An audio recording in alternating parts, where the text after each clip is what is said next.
Hello everyone and welcome to the fifth part of this active voice and passive voice series.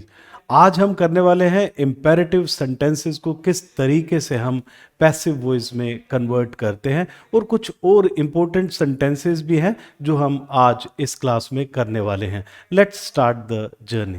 Fifth part में आज हम करने वाले हैं इम्पेरेटिव सेंटेंसेस को किस तरीके से पैसिव वॉइस में कन्वर्ट किया जाता है. लेकिन सबसे पहले तो ये जान लेते हैं कि इम्पेरेटिव सेंटेंसेस होते क्या है. कुछ एक सेंटेंसेस आपको दिखाते हैं जिससे कि आपको समझ आएगा कि इम्पेरेटिव सेंटेंसेस है क्या.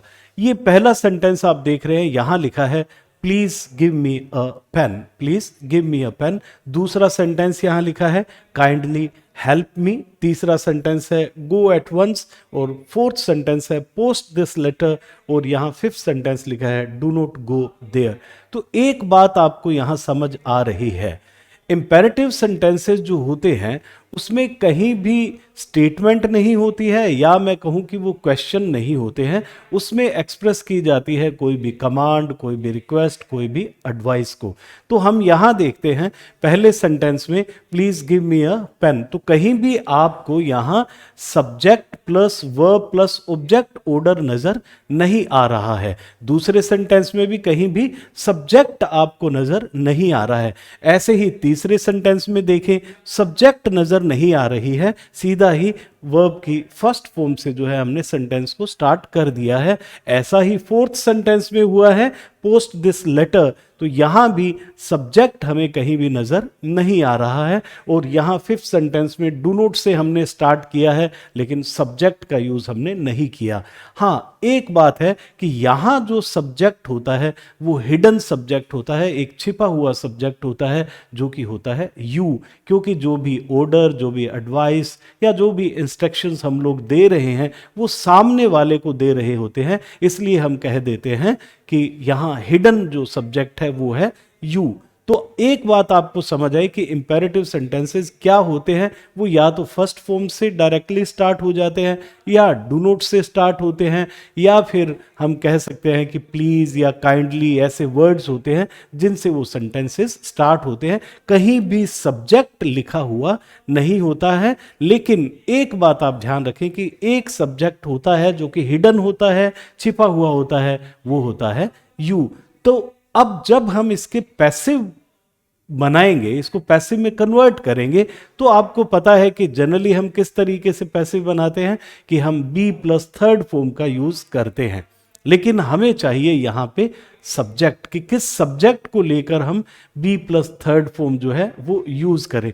देखिए किस तरीके से ऐसे सेंटेंसेस जो है वो कन्वर्ट होते हैं पैसिव वॉइस में. हम कुछ इस तरीके से लिख देते हैं यू आर रिक्वेस्टेड टू. तो अब देखिए हमने यहाँ यू लिखा और यहाँ आर जो है आपको पता है ये बी फॉर्म है और ये रिक्वेस्टेड जो है वो क्या है, वो third form of the verb है. और आपको पता है कि be plus third form passive form होती है और इसलिए ये जो सेंटेंस है वो पैसिव वॉइस में कन्वर्ट हो गया. हाँ, आगे क्या लिखना है इसकी हम बात करेंगे. इसी तरीके से यू आर ऑर्डर्ड लिख दिया. अगर हमें किसी सेंटेंस में ऑर्डर दिखाई दे रहा है तो हमने लिख दिया यू आर ऑर्डर्ड. अगर हमें किसी सेंटेंस में रिक्वेस्ट दिखाई दे रहा है तो हमने लिख दिया यू आर रिक्वेस्टेड. और इसी तरीके से अगर कहीं आपको किसी सेंटेंस में एडवाइस नजर आ रहा है तो हमने लिख दिया यू आर एडवाइज्ड टू या you are ordered to, you are requested to. और इस टू के बाद क्या करना है उसकी बात हम अभी कर लेते हैं. लेकिन आपको समझ आ गया कि पैसिव किस तरीके से बन गया. पैसिव यहां पे इस तरीके से बना कि ये आर और ये रिक्वेस्टेड जो है वो इसको पैसिव का स्ट्रक्चर दे देते हैं. और इसी तरीके से ये आर ऑर्डर्ड जो लिखा वो बी, आर जो है वो बी फॉर्म है और ऑर्डर्ड जो है वो थर्ड फॉर्म है. तो यहां बन गया ये पैसिव वर्ब. तो पैसिव वर्ब के बनने से ये सेंटेंस पैसिव वॉइस में कन्वर्ट हो जाता है. आगे क्या करना है इसकी बात हम लोग कर लेते हैं एक एक कुछ सेंटेंसेस को देखते हुए. पहला सेंटेंस जो है वो ये है please give me a pen.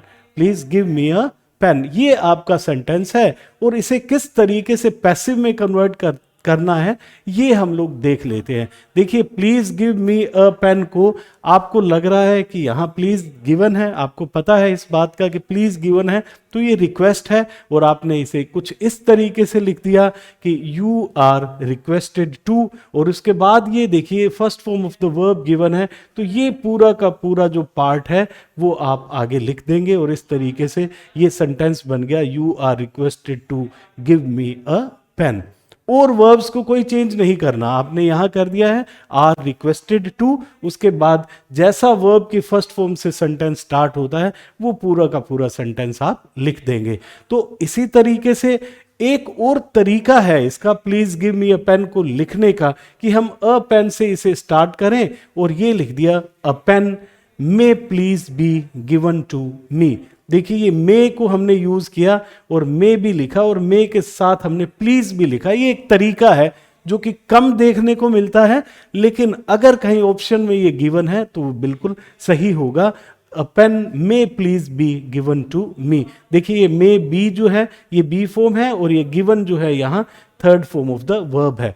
ज्यादातर आपको आंसर मिलने वाला है ये, ऑप्शन मिलने वाला है ये, लेकिन अगर कहीं आपको प्लीज से स्टार्ट होता हुआ सेंटेंस, देखिए please give me a pen, यहां मी भी ऑब्जेक्ट है और ये क्या है, ये पेन भी ऑब्जेक्ट है, तो मैं अ पेन से स्टार्ट कर सकता हूं इसे a pen may please be given to me, तो ये सेंटेंस भी आपका बिल्कुल सही होगा। लेकिन फिर कह रहा हूं कि ज्यादातर आपको जो आंसर या ऑप्शन मिलता है वो इस तरीके का मिलेगा।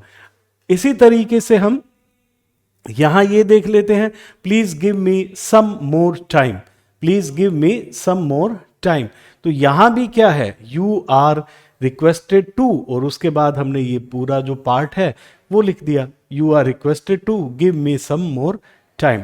तो आपको आंसर में कुछ गड़बड़ियां जो है वो दी जाएगी, जैसे मान लीजिए कि आपको दे दिया यू आर रिक्वेस्टेड टू, यहां गेव दे दिया या गिवन दे दिया, वो गलत होगा। You are requested to, to के बाद आपको क्या करना है, जो first form of the verb से पार्ट स्टार्ट होता है वो पूरा लिख देना है। जैसे ये बन गया you are requested to give me some more time. और एक और तरीका है कि हमने ये देखा कि please give me what, give me what, तो मैं कह सकता हूं सम मोर टाइम, तो ये तो ऑब्जेक्ट है, यहां मी भी ऑब्जेक्ट है और सम मोर टाइम भी क्या है, ऑब्जेक्ट है, तो मैं दोनों ही ऑब्जेक्ट से स्टार्ट कर सकता हूं। पहले जो हमने सेंटेंस किया था वो भी ऐसा मैं कर सकता था कि मी था तो उसे भी मैं आई से स्टार्ट कर सकता था। अब यहां वो हम करके देख लेते हैं कि ये प्लीज गिवन है आपको पता है और यहां ऑब्जेक्ट है, तो मैं ऐसे लिख सकता हूं some more time may please be given to me, वही स्ट्रक्चर जो हमने अभी पहले देखा था। और हो सकता है कि मैं इस मी को जो है वो यहां आई में कन्वर्ट करके, सब्जेक्ट में कन्वर्ट करके ऐसे लिख दूं I may please be given some more time, I may please be given some more time, तो आपने यहां मे प्लीज बी लिखा है, प्लीज को आपने ये बताने के लिए लिखा है कि यहाँ रिक्वेस्ट है और मे प्लीज बी एक तरीके का एक स्ट्रक्चर हो गया पैसिव बनाने के लिए, एक बी फॉर्म बन गई और उसके बाद आपने यहाँ third form of the verb को क्या कर लिया, यूज कर लिया, ये बी फॉर्म हो गई। यहाँ भी क्या है सम मोर टाइम जो है वो आपका सब्जेक्ट हो गया और मे प्लीज बी आपकी फिर बी फॉर्म हो गई और गिवन जो है वो third form of the verb. इस तरीके से ये पैसिव वॉइस बन जाता है। तो आपने देखा कि दो तरीके हैं इसके, ज़्यादा जो आपको दिखाई पड़ेगा जो ऑप्शन में मिलता है, मैंने अभी बताया था कि ये तरीका आपको दिखाई पड़ेगा यू आर रिक्वेस्टेड टू। इसी तरीके से हम यहाँ देख लेते हैं, ये काइंडली से स्टार्ट हुआ, kindly grant me a day's leave, kindly grant me a day's leave, तो आप कैसे कर सकते हैं, ये काइंडली और प्लीज तो एक ही बात है क्योंकि हम यहाँ रिक्वेस्ट करते हैं काइंडली से या प्लीज से, तो सेंटेंस आपका बना you are requested to grant me a day's leave, बिल्कुल सही सेंटेंस है, यू आर रिक्वेस्टेड टू लिखा और उसके बाद ये जो पार्ट है पूरा आप लिख देंगे। और इसी तरीके से मैं कहूँ कि ये भी आपका ऑब्जेक्ट है और ये भी आपका ऑब्जेक्ट है, तो मैं यहाँ से ये लिख सकता हूँ a day's leave may kindly be granted to me. तो यहाँ काइंडली बी यूज़ कर लिया, मे काइंडली बी, और इधर भी क्या किया, I may kindly be granted a day's leave. बिल्कुल जो हमने अभी पहला सेंटेंस किया था उसी तरीके से मैं इसे बना सकता हूँ। वहाँ प्लीज़ का यूज़ हुआ था तो प्लीज़ का यूज़ कर लिया, यहाँ काइंडली का यूज़ हुआ है तो मे और बी के बीच में काइंडली का यूज़ कर लिया। ये लिखने का एक तरीका है और दोनों तरीके से आप पैसिव जो है वो पैसिव में सेंटेंस को कन्वर्ट कर सकते हैं। अब ये देखते हैं, प्लीज डू नॉट स्मोक आ गया, यहां आ गया प्लीज डू नॉट स्मोक। तो आपको एक तरीके से यहां सेंटेंस इस तरीके से लिखेंगे, यू आर रिक्वेस्टेड तो हुआ ही, यू आर रिक्वेस्टेड, क्योंकि यहां डू नॉट से स्टार्ट हुआ है, डू नॉट से स्टार्ट हुआ है, तब हम क्या करेंगे, you are requested not to smoke मुझे लिखना पड़ेगा, नोट टू स्मोक लिखना पड़ेगा, क्योंकि अगर मैं यहां टू स्मोक लिख दूंगा तो वो गलत हो ही जाएगा। एक ऑप्शन आपको ये भी दे रखा होगा, टू नॉट का दे रखा होगा यहां पे ऑप्शन, टू नॉट स्मोक, ये भी क्या होगा, ये भी गलत हो जाएगा। You are requested to not smoke गलत होगा, you are requested not to smoke जो है वो बिल्कुल सही होगा। ये बात आप ध्यान रखना कि यू अगर नेगेटिव में है तो यू आर रिक्वेस्टेड है या यू आर ऑर्डर्ड है, कुछ भी है, या यू आर एडवाइज्ड है, कोई भी है। अगर वो एडवाइस है तो हम लिख देते हैं यू आर एडवाइज्ड, या फिर ऑर्डर है तो यू आर ऑर्डर्ड लिख देते हैं, रिक्वेस्ट है तो यू आर रिक्वेस्टेड लिख देते हैं। तो हम क्या करेंगे, हम नेगेटिव के लिए नोट टू का यूज करेंगे, टू नोट का यूज नहीं करेंगे। ये सेंटेंस जो है बहुत बार एग्जाम में पूछा जाता है, ध्यान रखें।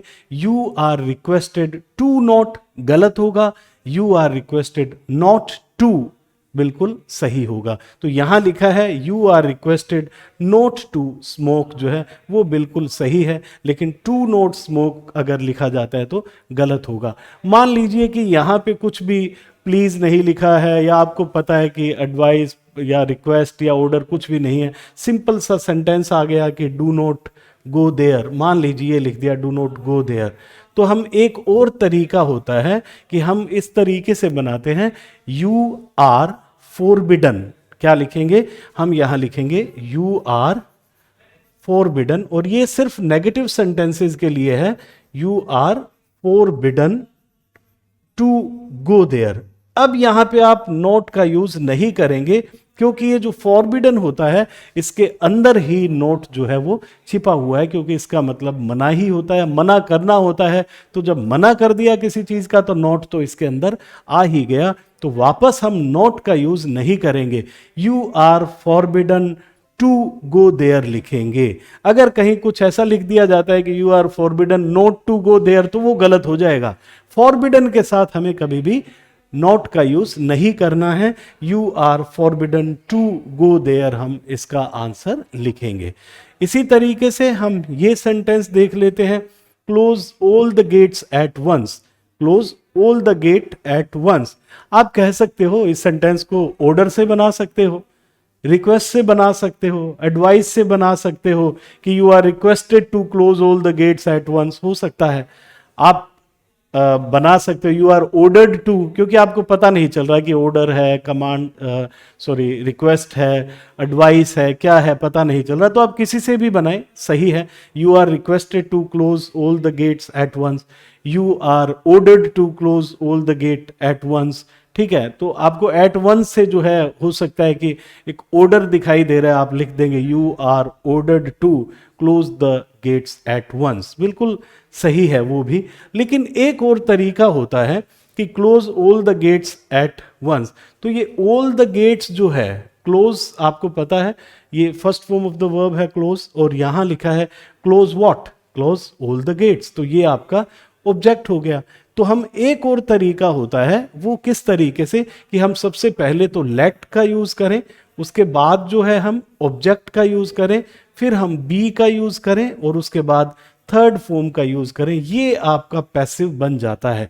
अगर आपको इस तरीके का कोई स्ट्रक्चर मिलता है जिसमें वर्ब फर्स्ट फॉर्म है और फिर ऑब्जेक्ट है, तो एक तरीका ये भी होता है उसको पैसिव बनाने का, जैसे लेट आपने लगाया, उसके बाद आपने यूज किया ऑब्जेक्ट, ऑल द गेट्स लिखा, उसके बाद आपने बी लिखा और उसके बाद third form of the verb लिखी क्लोज्ड, और जो ये आपका जो रिमेनिंग पार्ट है वो आपने लिख दिया। तो ये कैसा सेंटेंस जो है कन्वर्ट हो गया पैसिव में, इस तरीके से let all the gates be closed at once. अगर मैं इस तरीके से कहूं कि मान लीजिए एक सेंटेंस है पोस्ट द लेटर, मान लीजिए सिंपल ये आपको एक यहां सेंटेंस दिखाई देता है, ठीक है, आप लिख सकते हो you are requested to post the letter, you are ordered to post the letter, you are advise to post the letter, जैसा आपको फील होता है, जैसा भाव नजर आता है। लेकिन अगर यहाँ पे देखें तो ये पोस्ट वर्ब फर्स्ट फॉर्म है और यहाँ द लेटर जो है वो ऑब्जेक्ट है। तो जब वर्ब फर्स्ट फॉर्म और ऑब्जेक्ट आपको मिलता है तो एक तरीका ये भी है, लेट लिखें सबसे पहले, लेट, और उसके बाद ये ऑब्जेक्ट लिखें द लेटर, और उसके बाद क्या करेंगे, बी यूज करेंगे, और उसके बाद आप क्या करेंगे, यहाँ थर्ड फॉर्म यूज करेंगे, और ये सेंटेंस आपका पैसिव में कन्वर्ट हो गया, let the letter be posted. ठीक है, ये बहुत ही आसान तरीका है। कई तरीके आपने देख लिए कि किस किस तरीके से पैसिव वॉइस में कन्वर्ट किया जा सकता है इंपेरेटिव सेंटेंसेस को। एक ये सेंटेंस भी देख लीजिए, टेक मेडिसिन ऑन टाइम। तो यहां देखते हैं कि आप एक और तरीका आ गया अब कि हम, अगर आपको verb first form plus object मिलता है तो आप शुड बी से भी सेंटेंस को कन्वर्ट कर सकते हैं पैसिव में। जैसे पोस्ट दिस लेटर था, तो पोस्ट दिस लेटर को आपने लिखा let the post this letter है तो let this letter be posted. अगर मैं कहूं कि पोस्ट दिस लेटर लिखा है तो इसको एक और तरीका क्या हो सकता है, ये भी हो सकता है कि this letter should be posted, this letter should be posted. तो शुड बी का यूज भी मैं कर सकता हूं। टेक मेडिसिन ऑन टाइम, तो ये टेक यहाँ पे वर्ब फर्स्ट फॉर्म है और ये मेडिसिन जो है वो क्या है, ऑब्जेक्ट है, और ये जो है आपका एडवर्बियल है। तो हम क्या करेंगे, यहाँ मेडिसिन लिखेंगे ऑब्जेक्ट, और फिर हमने शुड बी लिखा, medicine should be taken, third form of the verb हो गई क्योंकि ये बी फॉर्म है, ऑन टाइम आपने ये रिमेनिंग पार्ट लिख दिया। और मैं ऐसे भी लिख सकता हूं, you are advised to take medicine on time. देखिए कितने तरीके हैं। एक तरीका तो ये हुआ you are requested to, you are advised to, you are ordered to, या यू आर फॉरबिडन टू, ये तरीका हुआ। दूसरा तरीका क्या हुआ कि लेट बी को यूज करके आप पैसिव बना सकते हैं इंपेरेटिव सेंटेंस का। तीसरा तरीका क्या हुआ, शुड बी को यूज करते हुए आप क्या कर सकते हैं, पैसिव बना सकते हैं। तो आई होप कि आपको ये इंपेरेटिव सेंटेंसेस को किस तरीके से पैसिव में कन्वर्ट करना है ये समझ आ गया होगा। अब कुछ और सेंटेंसेस हैं जो इंटरेस्टिंग सेंटेंसेस हैं, वो भी करके देख लेते हैं, और आपको वो सेंटेंसेस भी समझ आने चाहिए क्योंकि ये भी कम्पिटिटिव एग्जाम्स में पूछ लिए जाते हैं। ये देखिए, ये लिखा है यहाँ पे दे मेड मी लाफ। इस स्ट्रक्चर को थोड़ा आप ध्यान से देखें, दे मेड मी लाफ। तो यहाँ पे जो ये वर्ड आपको दिखाई दे रहा है, मेक है या मेड है, कोई भी वर्ड हो, दे मेड मी लाफ यहाँ लिखा है। देखिए ये यहाँ पे सब्जेक्ट है, उसके बाद जो मेड आपको दिखाई दे रहा है ये वर्ब है, और ये मी जो है वो क्या है, ऑब्जेक्ट है। उसके बाद जो है ये बेयर इन्फिनेटिव है, मतलब कि first form of the verb है विदाउट टू, विदाउट टू। जब हम एक्टिव वॉइस में कोई सेंटेंस मेक से इस तरीके से लिखते हैं, जैसे मैं कहूं he makes me do this work, he makes me to do this work मैं नहीं बोलूंगा, he makes me do this work बोला जाएगा। ही मेड मी लाफ बोला जाएगा, he made me to laugh नहीं बोला जाएगा। तो मैं ये मेक या मेड के लिए बात कर रहा हूं। इस तरीके का सेंटेंस होता है दे मेड मी, और यहां first form of the verb होती है विदाउट टू। तो इसका पैसिव कैसे बनेगा आप देखें, ये जो ऑब्जेक्ट है मी यहां पे कन्वर्ट हो गया आई में, सब्जेक्ट की फॉर्म में हमने यहां लिख दिया आई, और मेड आपको पता है second form of the verb है। तो second form of the verb के लिए हम इंपेरेटिव सेंटेंसेस से बाहर आ चुके हैं, एक बात तो आप ये समझ लीजिए। तो हम क्या करेंगे, second form of the verb है तो उसके लिए हम बी फॉर्म क्या यूज करते हैं, वोज वर, और हमने यहाँ आई के साथ वोज यूज किया, ये बी फॉर्म यूज हो गई। इसके बाद थर्ड फॉर्म इसकी मेड ही होती है, तो आई वोज मेड, और इसके बाद देखो आप, हमने क्या किया, इसके बाद हमने टू लाफ जो है वो यूज किया। इसका मतलब पैसिव वॉइस में अगर इस तरीके के सेंटेंस को मैं कन्वर्ट करूंगा पैसिव वॉइस में, तो मुझे यहां टू प्लस इन्फिनेटिव का यूज करना पड़ेगा।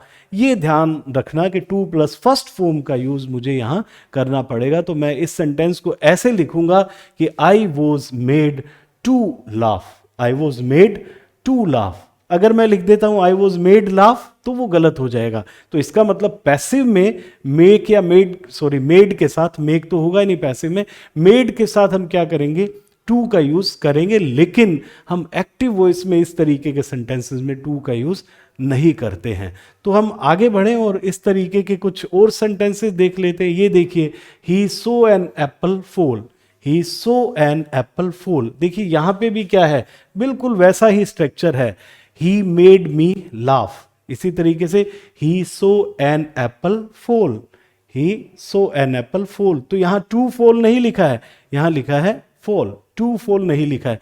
ऐसे बहुत सी वर्ब्स के साथ ऐसे स्ट्रक्चर्स होते हैं। जैसे मैं कहूं I heard him Singh, I heard him सिंग, तो हियर के साथ ऐसा स्ट्रक्चर हो सकता है, I heard him Singh. I saw him play, I saw him play हो सकता है, तो सी वर्ब के साथ हो सकता है, हियर वर्ब के साथ हो सकता है, वॉच वर्ब के साथ ऐसा हो सकता है, मेक वर्ब के साथ ऐसा हो सकता है। तो कुछ ऐसी वर्ब्स हैं जिनमें ये स्ट्रक्चर होता है कि यहां जो होता है वो आपको वर्ब फर्स्ट फॉर्म मिलती है विदाउट टू। ये देखिए, he saw an apple fall, और इसमें भी क्या होगा, हम करेंगे एन एप्पल। ये आपने देखा, एन एप्पल यहाँ ऑब्जेक्ट था, सब्जेक्ट की फॉर्म में आ गया है अब ये, और सो यहाँ सेकंड फॉर्म है। तो हमने क्या किया, ये वोज का यूज किया पैसिव बी फॉर्म के रूप में, और फिर third form of the verb use की, और टू फॉल हमें यहां लिखना पड़ेगा। ये अच्छे सेंटेंसेस हैं जो एग्जाम में पूछे जाते हैं, और आप इन पे थोड़ा सा फोकस रखें। जैसे मैं ये कहूं कि ऐसा ही सेंटेंस लिख दूं, आई हर्ड हिम सिंग। ये देखिए बिल्कुल वैसा ही सेंटेंस है, आई हर्ड हिम सिंग। तो मैं क्या लिखूंगा, इसे हिम को यहां कन्वर्ट करेंगे हम ही में, ये सब्जेक्ट फॉर्म में आ गया ही, और हर्ड जो है वो सेकंड फॉर्म है, तो हम लिखेंगे ही वॉज, ये बी फॉर्म है, और थर्ड फॉर्म फिर से हर्ड होती है, ही वॉज हर्ड, और फिर हम लिखेंगे टू सिंग। ये आपका पैसिव सेंटेंस बन गया, he was heard to sing. और इसी तरीके से आपने देखा, मेक के साथ हमने ऐसे किया, सी के साथ किया, हियर के साथ ऐसा होता है, वॉच के साथ ऐसा हो सकता है। तो हमें यहाँ बेयर इन्फिनेटिव को क्या करना पड़ेगा, टू इन्फिनेटिव में चेंज करना पड़ेगा। अब देखते हैं, ये जो सेंटेंस है बिल्कुल वैसा सा ही सेंटेंस है एक्टिव वॉइस में। अगर देखें, I let him go, I let him go, तो ये देखिए ये बिल्कुल वैसा ही है कि यहां भी क्या है, विदाउट टू जो है आपको first form of the verb मिली हुई है। लेकिन यहां केस थोड़ा सा बदल जाता है कि लेट में हम क्या करते हैं, पैसिव वॉइस में भी हम क्या करेंगे, टू का यूज हम नहीं करते हैं। और ये सेंटेंस कुछ ऐसा लिखा गया है ही, और ये जो है इसको हमने मान लिया second form, I let him go. हो सकता है कि ये फर्स्ट फॉर्म भी हो, क्योंकि लेट की तीनों फॉर्म सेम होती है, लेट लेट लेट तीनों ही सेम है। अगर मैं इसे सेकंड मान लेता हूं तो मैं यहां पे वोज का यूज करूंगा, और हम लिखेंगे ही वोज लेट। अब टू गो यहां पे नहीं लिखा जाएगा, ही वोज लेट गो ही हमें लिखना पड़ेगा। ये लेट का केस है, वो डिफरेंट केस है, इसको थोड़ा सा ध्यान से जो है आप देख लें। आगे बढ़ते हैं और कुछ और सेंटेंसेस देखते हैं। कुछ इस तरीके का सेंटेंस आ जाता है, there is no money to waste. तो इस तरीके के सेंटेंस में जैसे आया देयर इज नो मनी और टू वेस्ट आया, तो इस तरीके का देयर इज से या ऐसे सेंटेंसेस स्टार्ट होते हैं। तो बिल्कुल आसान तरीका है, इस सेंटेंस को समझ लीजिए, कुछ एक और जो है प्रैक्टिस करिए तो आपको समझ आ जाएगा कि इस तरीके के सेंटेंसेस को हम इस तरीके से चेंज करते हैं। देयर इज नो मनी, और ये टू है यहाँ पे, इसको हम टू बी में कन्वर्ट कर देंगे, और ये बी फॉर्म तो हमने यूज कर ली, और ये क्या हुआ, ये third form of the verb, ये बन गया आपका passive. There is no money to be wasted, there is no money to be wasted. अगर इसी तरीके से मैं ये कहूँ कि there is no door to paint, there is no door to paint, तो आप क्या करेंगे? There is no door to be painted, there is no door to be painted. अगर मैं कहूँ there is no letter to write, तो आप क्या करेंगे? There is no letter to be written. तो इस तरीके से जो है वो स्ट्रक्चर आपके 2-3 सेंटेंसेस आप करके देखेंगे तो आपको अच्छे से समझ आ जाएगा। इसी तरीके से कुछ ये सेंटेंसेस होते हैं, जैसे हम कह देते हैं पीपल बिलीव दैट, इस तरीके से सेंटेंस स्टार्ट होता है। देखो, people believe that smoking is bad, तो हम क्या करेंगे? ये पीपल बिलीव जो है इसको लिखेंगे इट इज बिलीव्ड दैट। यहां इस जो क्लोज को हम लोग चेंज कर देंगे, लिखेंगे इट इज बिलीव्ड दैट, क्योंकि ये क्या है? यहाँ first form of the verb है, इसलिए हमने इज बिलीव्ड लिखा है। यहाँ पे पीपल बिलीव, हम कह सकते हैं पीपल बिलीव इट व्हाट, जो हमने आगे लिखा है। तो हमने पीपल बिलीव इट को किस में कन्वर्ट कर दिया? इट इज बिलीव्ड दैट, और फिर हमने लिख दिया स्मोकिंग इज बैड। तो इस तरीके से हम इसे कन्वर्ट कर सकते हैं। मैं यहां पे हो सकता है ये लिखा हो they say that smoking is bad, they say that smoking is bad, तब मैं क्या लिखूंगा? It is said that smoking is bad, it is said that smoking is bad. तो ये कुछ तरीके के सेंटेंसेज है जो आप देख लीजिए अच्छे से।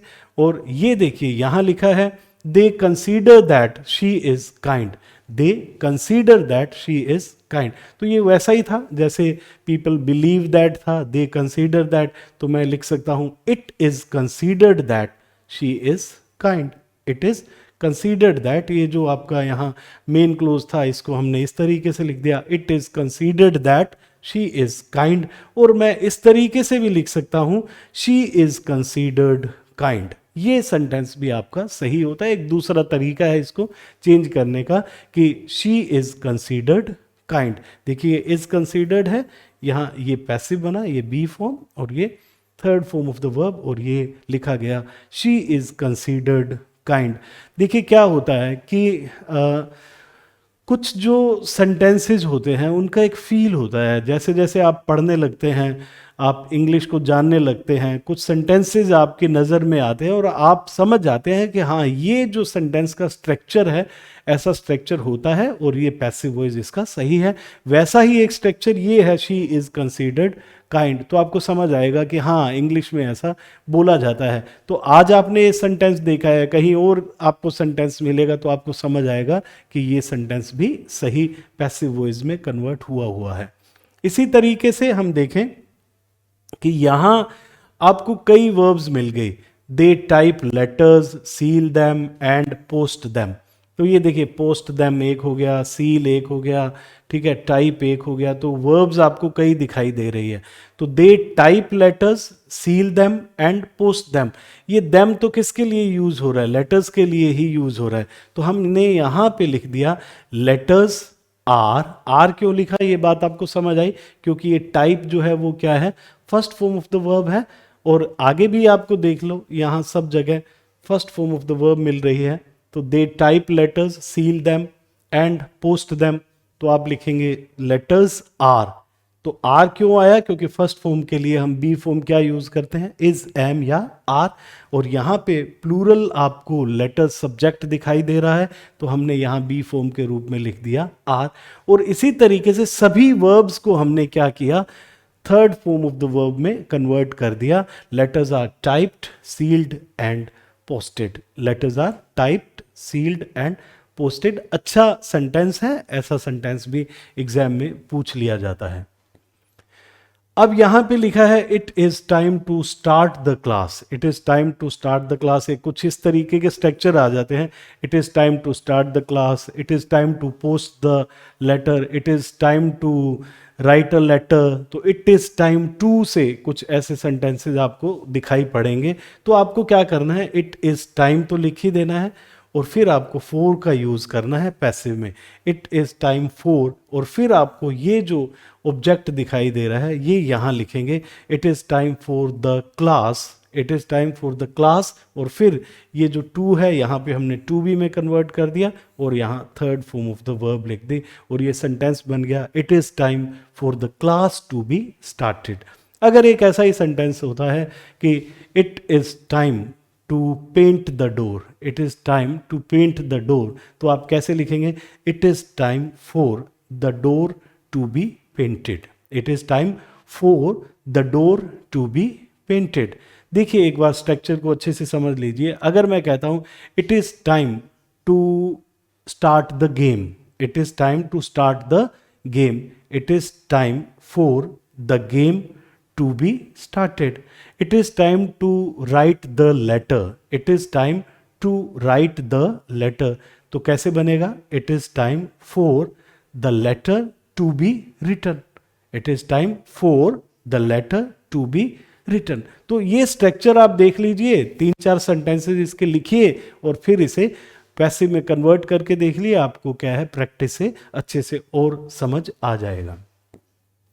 अब हम ये देखते हैं कि हमने अभी तक देखा था कि हम बाय प्लस जो है वो एजेंट यूज़ करते हैं, तो ज़रूरी नहीं होता कि हर समय पैसिव का मतलब यही होता है कि हम बाय प्रपोजिशन का यूज़ करें।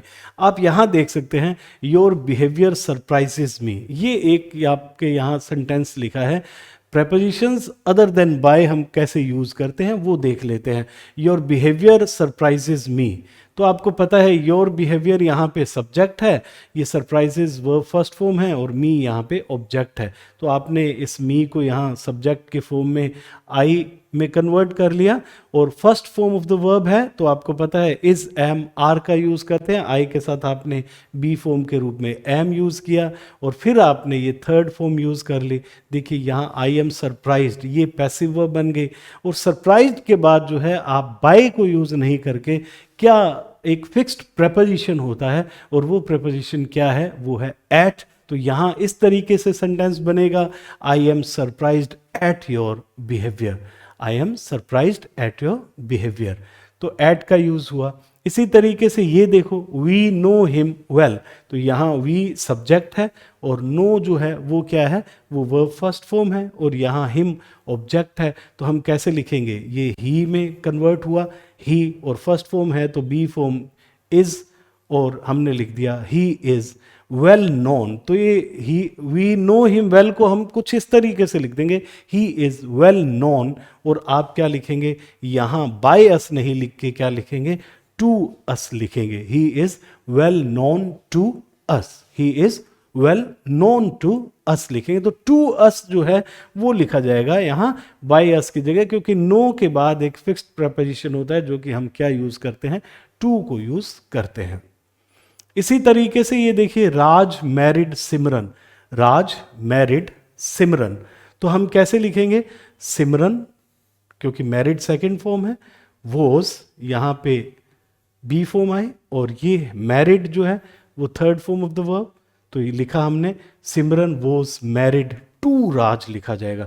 अब बाय का यूज तो नहीं होगा ना, यहाँ ये फिक्स्ड प्रपोजिशन है कि हम इस तरीके से यहाँ टू का ही यूज करेंगे। तो यहाँ लिखा होता है सिमरन वॉज मैरिड टू राज। तो आप ध्यान रखें, वैसे भी आपको प्रपोजिशन में भी ये क्वेश्चन पूछ लिया जाता है कि विद यूज करके आपको सेंटेंस दे दिया जाता है जो कि गलत होता है, यहाँ टू का यूज होगा। और आपने एक और बात प्रपोजिशन को लेके इस सेंटेंस में समझी होगी कि राज मैरिड सिमरन, यहाँ कोई प्रपोजिशन का यूज नहीं हुआ है, क्योंकि अगर यहाँ इस तरीके से सब्जेक्ट के बाद सीधा ही मैरी जो है या मैरिड कुछ भी ये वर्ब आपको दिखाई पड़ती है तो सीधा ऑब्जेक्ट लिखा जाता है, सब्जेक्ट प्लस मैरी प्लस ऑब्जेक्ट। और अगर वो बी मैरिड होता है, मतलब पैसिव फॉर्म में होता है, बी मैरिड में होता है, तब ही हम टू का यूज करते हैं। तो सिमरन वॉज मैरिड टू राज और राज मैरिड सिमरन, इस तरीके से ये